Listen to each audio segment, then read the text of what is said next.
Saya berada di Desa Kebon Agung, di mana tempat terjadinya musibah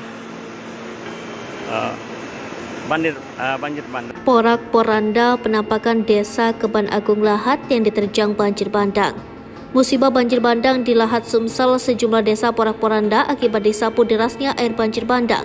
Dari pantauan Sripok.com, salah satu desa yang kondisinya paling parah akibat terjangan banjir bandang yakni Desa Kebon Agung, Kecamatan Mulak Sebingkai, Kabupaten Lahat, Sumatera Selatan.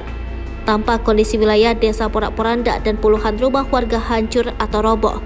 Bahkan, kantor kepala desa yang bangunannya permanen beton pun dibuat hancur akibat terjangan banjir bandang. Tampak juga puluhan rumah warga yang mayoritas rumah bangunan panggung pun hancur. Begitu juga dengan jembatan gantung penghubung antar desa. Kondisi jembatan hancur disapu derasnya air Sungai Lematang. Hingga kini air Sungai Lematang masih terus mengalir deras. Sementara kondisi warga sudah banyak yang mengungsi dan ada sebagian memilih tetap bertahan. Lokasi Desa Kebon Agung, Kecamatan Mulak Sebingkai Lahat berada persis di tepian anak Sungai Lematang.